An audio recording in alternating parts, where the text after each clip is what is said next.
2022. decemberében emlékszem, egyszer Honegger karácsonyi kantátáját hallgattam, ez az egyik kedvenc darabom. A kórus latinul kezdi az éneklést, De profundis clamavi a te domine, vagyis a mélységből kiáltok hozzád, Uram.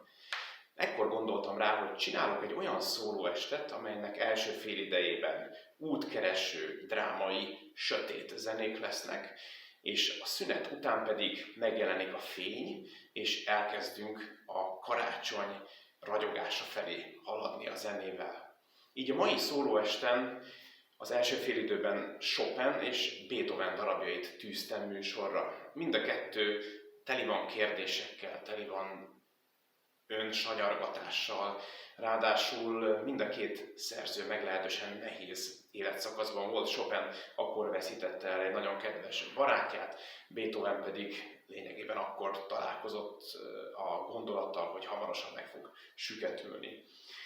A Chopin zene olyan, mint egy utazás, egy lelki utazás, mindig visszatérő témákat fogunk hallani, nagyon rafinált formában, azonban az egészet átszövi a kétség és a remény. Beethoven darabjával pedig, amit az Appassionata címet kapta, hát lényegében egy szenvedélyes, de inkább szenvedéses darabbal találkozhatunk. Mind a két keretező tétel, az első és a harmadik, teli van szintén öntépelődéssel, kérdésekkel, drámaisággal. A második tétel pedig olyan, mint egy vízió, egy olyan világról, ahol minden kerek, arany, ahol béke van. A szünet után egészen más stílusú darabok következnek. Először Bartók Béla román kolinda dallamait játszom, amely saját gyűjtésű román karácsonyi énekeket dolgoz fel. Azonban, ahogy Bartók is írja, ne gondoljunk itt a keresztény áltatos karácsonyi énekekre, amelyek Jézusról, Máriáról, Józsefről szólnak.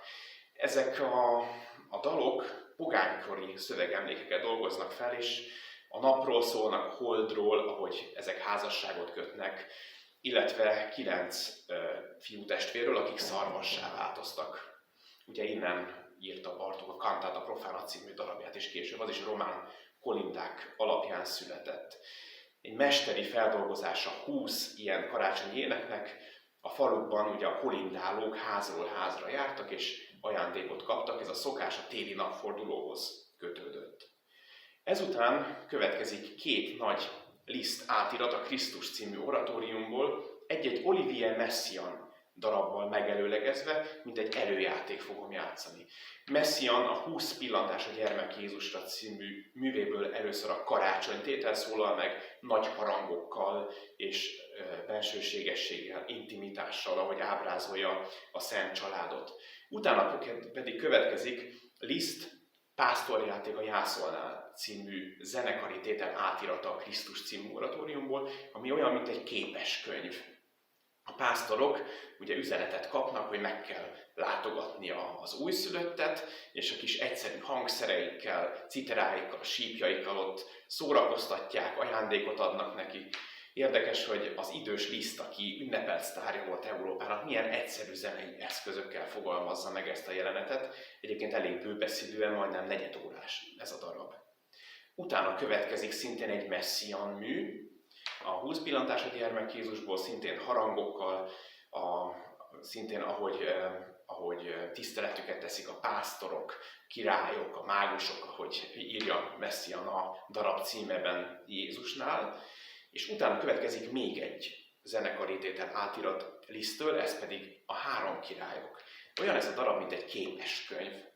A 3 király üzenetet kap, hogy megszületik a messiás, és meg kell látogatniuk. Liszt egészen szimbolikus eszközökkel adja hírül ezt a sugallatot. Aztán a 3 király elkezd felpakolni, felcuccolnak, felrakják a tevére a holmikat, kicsit úgy vacilálnak, hogy akkor induljunk, ne induljunk, minden bent van, útnak indulnak. De nem találják az utat, és Liszt ezt a hangnemek szimbolikájával fejezi ki. Hol erre, hol arra mennek, bolyonganak.